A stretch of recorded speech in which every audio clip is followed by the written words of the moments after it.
we have our first segment, like we told you before. We're going to be talking about, again, the importance of backyard gardening, being able to see school projects, and just the upcoming projects that are coming with the Ministry of Agriculture. And so we're here joined via Zoom with Mr. Gary Ramirez, who is a horticulture coordinator of the Ministry of Agriculture, Food Security and Enterprise.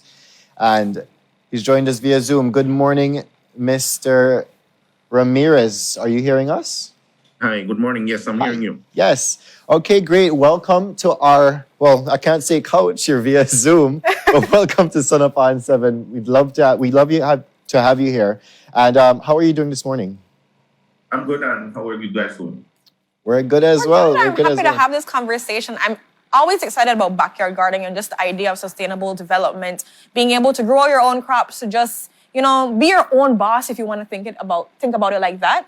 And so I'm excited to see what Ministry of Agriculture, because I know there's been works on the way that are happening. When I was working at DYS, I saw so much backyard gardening collaborations and these things. So loving to know how maybe our students can get involved, more parents or just people in general can get on the bandwagon.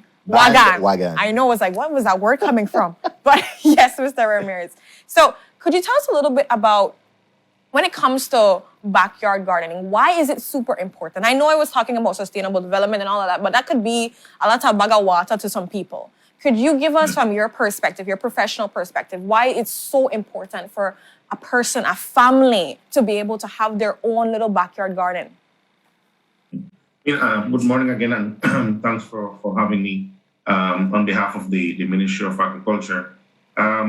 We've been doing a lot of work over years with respect to backyard gardening, home gardening, and family farming. And so the whole issue of backyard gardening or school gardening, it comes down to the issue of food security. How can you help yourself to contribute to some of what is your nutritional requirement and nutritional intake? And so the easiest way to offset that is to grow a little bit of what you eat. Yes, indeed, the Ministry of Agriculture does support and work with farmers throughout the country who produces on a large scale fruits and vegetables that you see on the market, in the market on a daily basis. But the truth of the matter is, and it's a reality that we must face, is that not every individual or not every household has the wherewithal to be able to have the funds to walk into the marketplace and purchase these produce. And so how do you get around that? One way that you could get around that is by producing a little bit of that food at home, by having a tomato plant, by having a sweet pepper plant, and having lettuce and a few other things that you could then pick from the backyard. Then that offset the cost of providing the meals in the household. And so it's very important for people to become involved at that very early age. Another critical issue is that of the average age of farmers, not only in Belize, but throughout the entire Caribbean and Central America as well. All these countries, we suffer from the issue of a high age population. I think the average age of farmer in Belize is somewhere between 65 and 68 years old. And so it's important for us to start saying to young people, even at the primary school level, that agriculture is something, one, a career that you could consider, and two, it is something that you can do to try to support your family and help. And so there are multiple levels or multiple areas where supporting home gardening, supporting backyard gardening, supporting school gardening is very important. Thank you for that clarification there, Mr. Ramirez. In terms of accessing, let's say, seeds and things like that in order to begin planting, is there any permits or anything that need to be received? Because I've recently understood that there's somewhat a permit that needs to go around for certain types of plants to be grown. Is there anything with produce itself? No. You are completely free and open to be able to grow whatever produce you can in whatever area you have at home. Okay. And so I want to also make the point that it's not necessarily because you have a perfectly suitable backyard that it could work. There are things like container planting, recycling tires, all of these things. Even if you live in an apartment, you could have a damaged 5-gallon container that you could put a plant in and you could start. Now, there are new crops that have emerged in terms of new potential market for growth in the country with respect to hemp and other commodities those are more restricted and those are more controlled. So in that area, you might need a permit. But to grow your tomatoes, sweet pepper, cabbage, and the rest of it, that is completely open. In terms of accessing seeds and accessing seedlings, there are multiple ways you could do that. You could walk into any of the agro stores throughout the country, and there's much more today in terms of agro supply stores than let's say 10 years ago. And so that helps that you could walk in and you could purchase an ounce of cilantro seed, for example, that sells for about $2 or $2.50. So in some areas, it's very affordable. The Ministry of Agriculture itself recently, in this past fiscal year, made significant investment in expanding our nursery capacity countrywide. In Central Farm, where I work, for example, we have a seedling nursery that can do about 20,000 seedlings per month. But we did not have that capacity in the rest of the country. So in Orangewood, we now have a nursery that can do about 7,000 to 9,000 seedlings per month, and that serves the Orangewood and Perzal district. We're currently in a transition phase with respect to the Belize district. The office is moving to Leadville, and so we need to set that back up. Stancrick is also up and running, and there's similar capacity in the Toledo district for us to produce seedlings. And so in acquiring these seedlings, individuals may contact the department or contact the ministry, and you could order seedlings, tomatoes, lettuce, and the rest of it. And it's sold at a relatively affordable price, at 35 cents per plant for tomatoes and sweet peppers, hot peppers, and 25 cents for everything else. Lettuce, cabbage, eggplant, Chinese cabbage, all of those are sold at a subsidized cost of about 25 cents. All right. And we would also like to bring in Mr. Emilio Montero, who is the National Food and Nutrition Security Commission Coordinator. That's a long title. You have it abbreviated. But good morning, Mr. Montero. Are you hearing us? Yes, good morning. I hear you loud and clear. All right. Great. How are you doing this morning? Very good. I ran a little late. I was told 7:15, but here I was able to make it in time. All right. Thank you so much for being here with us on Sun Up this morning. We were talking about the importance of backyard gardening, but there's another topic here with school collaborations. Would you be able to touch on that? Yes. The one good thing about our ministry and under the Food and Nutrition Security Commission, we have a lot of collaboration and networking with other institutions. So Gary's role in supporting the commission is very crucial because him and his team have that area of expertise when it comes to growing seedlings, because just growing seedlings requires special skills and the know-how of how to do it. So with his support of his unit and our collaboration under the commission with Ministry of Education and other ministries, we are able to support other initiatives. Like, for example, right now under the Ministry of Education, there are two major activities that they are embarking on. One is developing of 20 school gardens under a CDB grant that they were able to get. So here, the Ministry of Education will rely a lot on Gary's team for the development of those school gardens, one. And then two, they also, Ministry of Education, is also involved with a school feeding project with the Mexican Cooperation Agency, AMEXID, with CARICOM and FAO. So that feeding program also requires school gardens and the growing of healthy vegetables to support their feeding program. So this is where the support of Gary's team also becomes important under those two initiatives. Just as an example of where we see how much work, in addition to the day-to-day chores that the Ministry of Agriculture has, we also do our very best to support other ministries as well. So, Mr. Montero, in that same regards, I'm asking, when it comes to a school being able to collaborate with you, I know you mentioned that how there are 20 schools that are supposed to be on their way to be getting a backyard garden or a school garden, if you want to call it that.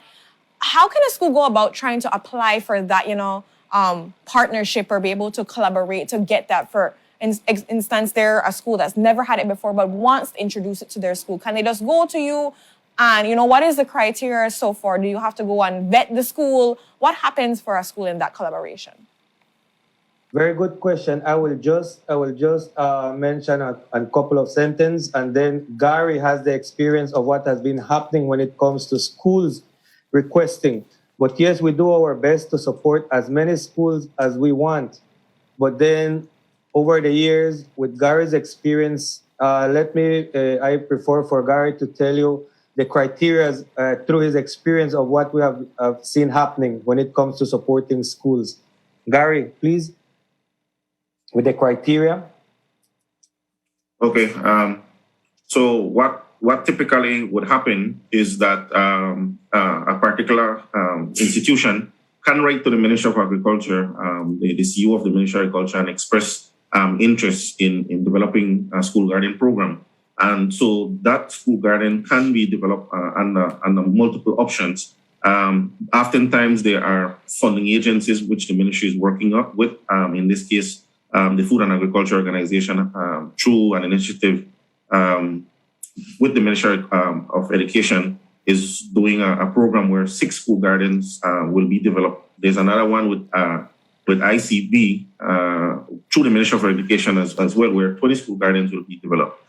The way those 26 schools in total have been selected is that these schools and the teachers or the individual from the school would have attended training with the ministry, and they would have expressed interest in being a part of a program like that. So you then go to that list of interested parties, and so you select. We conduct a site visit to look at the suitability of the area for development of the garden, and then we go from there. Another way that the school can also develop its garden is that if it could attract its own funding from the private sector or from the business community, or the Parent Teachers Association can raise the funding for the garden, and then the Ministry of Agriculture come in and provide the necessary support, physical support to install the garden units. Oh, well, I like to know that process, Right. and I'm sure a lot of educators and parents. Also, to add to Gary's comments as well, what we have been seeing happening over the years is that, yes, schools and more schools express interest in wanting to develop a garden. And then once the interest is there and the garden is let's say built and so forth, all of a sudden, like, the school tends to lose an interest. So sometimes, or many a times, we need to have someone from the school dedicated to continue the work of the garden, because agriculture can only do so much. Very true. And then thereafter, they want us to go and weed the garden, water the garden, and do all sorts of things. And that can't be. It That's not has your to job. be a Yeah. collaboration, yes, a collaboration effort of everyone.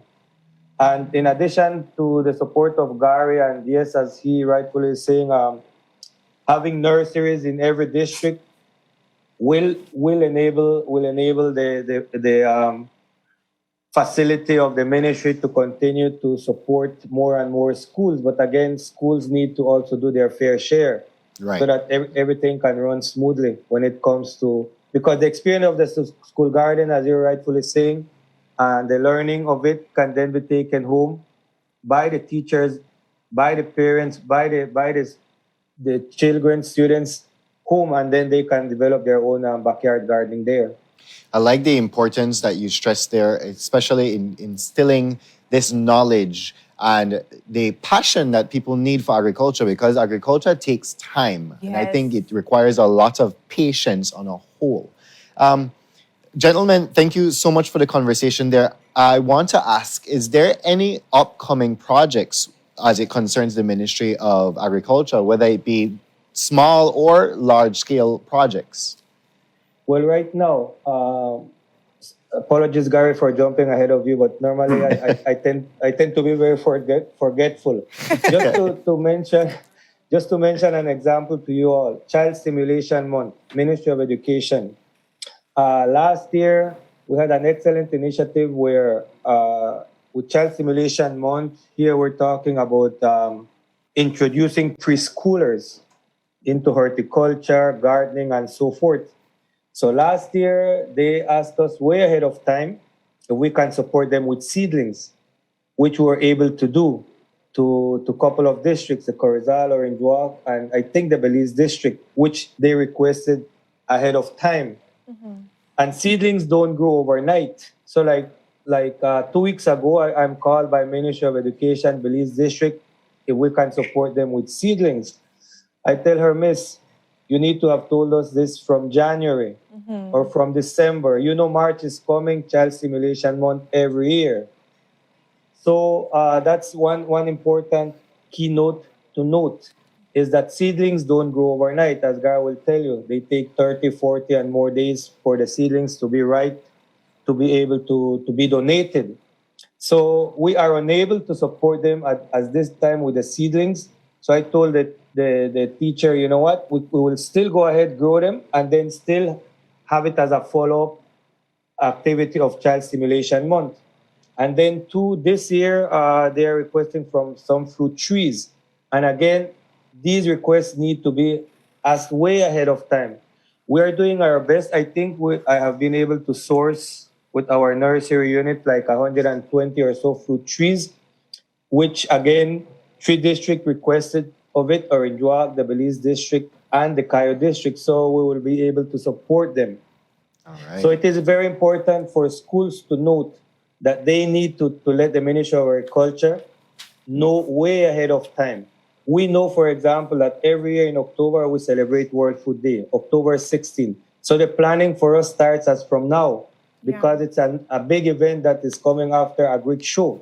So there's definitely a need for... Planning way ahead of time is very, very important. Yes, I was just going to say that, Mr. Montero. There's definitely a need for planning ahead of time. You can't just wake up and say, oh, I want to backyard gardening. Oh, I need seedlings, because there definitely needs to be a collaboration and understanding that Ministry of Agriculture needs to be prepared to provide. It's not that you don't want to, it's just that you need the time, the sufficient time to be able to do that. So I'm hoping that for all parents, teachers, educators, anyone, organizations in general that are hearing about this conversation, want to instill backyard gardening within their establishment, but realize that it's short notice. Can you please just go back, regroup, and think, maybe, just maybe, I need to go back and see a feasible time to be able to do this. But again, I want to thank you so much, gentlemen, for being here. Thank you so much, indeed. Mr. Montero.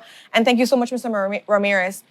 We truly appreciate your work. I'm sure that people out there can know now that there's a lot going on. And if you want to learn about, backyard gardening, just in general, the idea of sustainable development, they can message in, see how they can be a part, and see how they can be able to develop from all the different services that you guys provide. And so thank you so much again for making time to be here. Thank you so much, gentlemen. And so Thank you for the invitation as well. No problem at all.